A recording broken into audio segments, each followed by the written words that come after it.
Bonjour, bienvenue sur Histomène, la chaîne de l'histoire de la médecine en question, qui va évoquer l'héritage de l'Orient et la transmission du savoir à l'Occident. Le savoir médical en Occident à l'époque carolingienne, que ce fût dans les monastères ou dans le monde laïque, s'appuyait volontiers sur des écrits latins accessibles au grand public, du moins ceux qui savaient lire, notamment les ouvrages de vulgarisation, comme ceux des encyclopédistes Cels, avec son De Medicina, ou Pline l'Ancien et son Histoire naturelle.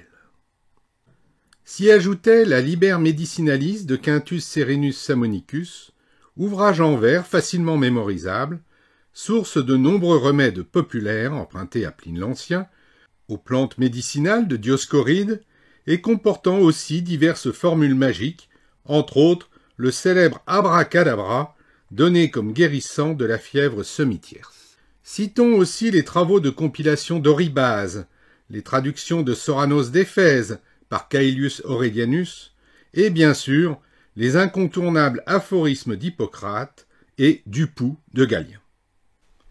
Le plus souvent, ces ouvrages se trouvaient en extraits ou fragments dans des œuvres plus générales, comme les étymologies d'Isidore de Séville que nous avons évoquées.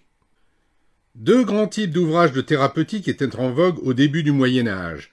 Des formulaires de recettes faciles à préparer, d'onguents, de laxatifs, d'emplâtres, d'antidotes, de poudres, de pilules, essentiellement d'ailleurs à base de produits d'origine florale, mais non dénués d'incantations magiques ou de références astrologiques.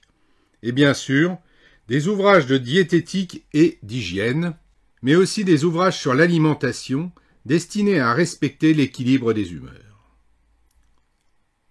Le véritable retour en Occident de la médecine gréco-romaine, surtout Hippocrate, Aristote et Galien, se fit entre les XIe et XIIIe siècles via trois sources différentes et complémentaires. Deux principales, la Tunisie et la Sicile des rois normands, l'Espagne de la Reconquista, et une voie secondaire par les croisades et Constantinople. Voyons d'abord la Tunisie et la Sicile des rois normands. Deux lieux, Salerne et le mont Cassin, et un homme, Constantin l'Africain, dominent cette première courroie de transmission entre la médecine arabo-musulmane et l'Occident. Nous avons évoqué Salerne lors de notre précédente vidéo, notamment avec cette miniature représentant la Schola Medica Salernitana à partir d'une copie du canon de la médecine d'Avicenne.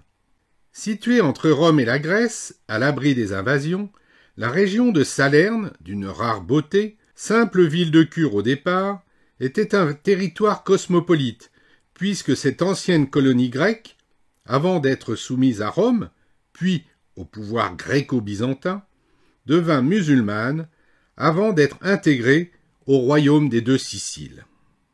Aux mains des Lombards jusqu'à sa prise par le Normand Robert Guiscard, en 1076, cette cité hippocratique du Haut Moyen-Âge, favorisée par la présence des moines du mont Cassin voisin, associait déjà à cette époque un hôpital et un centre d'enseignement.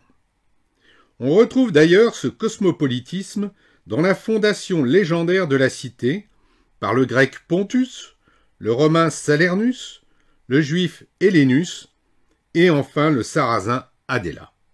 En fait, il semble qu'un hôpital existait déjà dès le Ve siècle, et la présence d'une école est prouvée en 846. Cet hôpital avait d'ailleurs une grande renommée dès la fin du IXe siècle. L'évêque de Verdun s'y rendit en 988 pour traiter ses calculs rénaux, et même le roi de France, Charles le Simple, fit appel en 904 à l'un de ses praticiens, l'un des 10 médecins qui composaient le collège, avec à leur tête un doyen, Praepositus, qui se placèrent sous le patronage d'Hippocrate et de Galien, préfigurant les futures universités dont nous allons parler dans la vidéo prochaine. Collège dans lequel on note déjà la rivalité entre les laïcs, parmi lesquels de nombreux étudiants étrangers, notamment des juifs jusqu'au XIIe siècle, et les religieux bénédictins du mont Cassin voisin. Si Salerne laissa le nom de quelques maîtres, comme Gario Pontus, auteur de 5 livres de compilation, réunis sous le titre de Passionarius, qui eurent le mérite d'instaurer un vocabulaire médical latinisé, de quelques femmes, comme Trotula, dont il existe plusieurs représentations, et qui fut l'auteur d'un traité d'obstétrique, mais dont on ne sait pas très bien s'il s'agissait d'une femme médecin, de la femme d'un médecin ou d'une sage-femme, la médecine salertinienne laissa surtout quelques ouvrages anonymes et collectifs, comme l'Articella ou l'Antidotarium, mais surtout le Flos Medicinae Regimen Sanitatis Salernitanum, long poème de vers facile à retenir, dont il est d'ailleurs difficile de retrouver l'original. Il existe en effet 11 traductions différentes en français, allant de 362 vers, l'édition d'Arnaud de Villeneuve, imprimée en 1553, à plus de 3500 vers. Cette œuvre, qui connut plus de 200 éditions, resta d'actualité jusqu'au XVIIIe siècle, notamment pour ses conseils d'hygiène élémentaire. Citons aussi le Compendinum Salernitanum, ici l'exemplaire de la Morgan Librairie, imprimé en Italie, peut-être à Venise, vers 1350-1375. Cet ouvrage correspond à un résumé des 7 grands maîtres de l'école, dont le juif Caphon, spécialiste en anatomie, notamment du porc, comme Galien, mais qui ébaucha une certaine indépendance par rapport à ce dernier. On y retrouve la théorie des humeurs, mais aussi des remarques en pathologie respiratoire et neurologique, comme les différentes sémiologies en fonction de la topographie des abcès dans le crâne. L'examen clinique à cette époque laissait une place à la percussion pour faire la différence entre ascite et tympanisme en cas de gros ventre. On remarque enfin dans ce livre le peu de place pour la chirurgie. Les ouvrages de l'école de Salerne étaient volontiers réunis sous le titre de Schola Salernitana.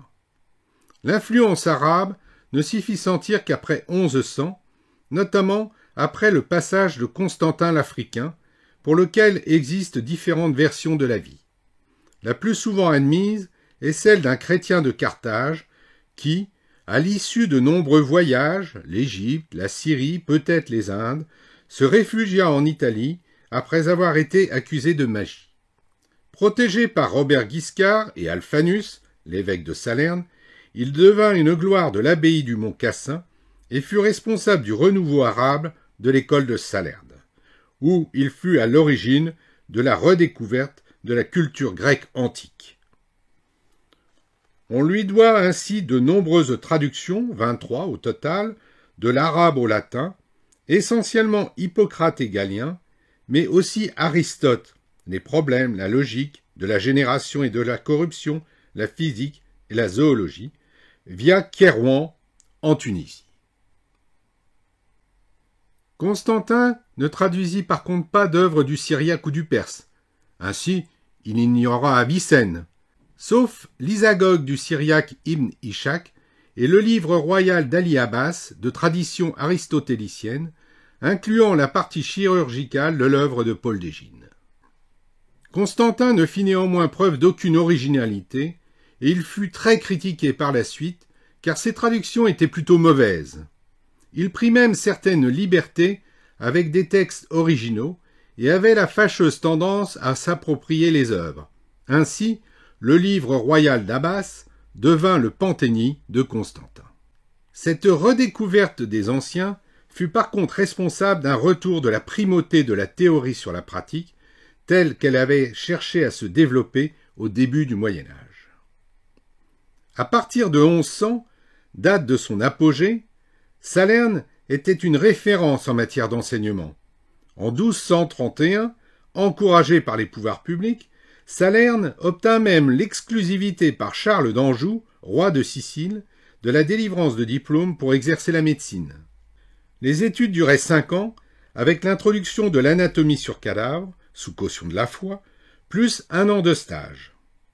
Cette influence de Salerne est liée à l'influence des chevaliers normands à l'origine d'une des plus grandes dynasties d'Europe, dont l'apogée fut atteinte avec Frédéric II de Hohenstaufen, petit-fils de Barberousse et donc empereur du Saint-Empire germanique.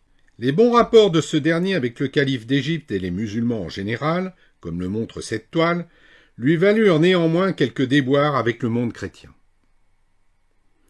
De nombreux élèves firent la renommée de Salerne, comme Pierre-Gilles de Corbeil, qui devint le médecin de Philippe Auguste, mais vers 1160, quelques médecins comme Matthieu Salomon et l'ophtalmologiste Benvenuto Grafeus quittèrent Salerne pour se rendre à Montpellier et participer à la naissance de cette université sur laquelle nous reviendrons. À la fin, il ne restait plus à Salerne que des chirurgiens qui rentrèrent plus ou moins en concurrence avec ceux de Naples.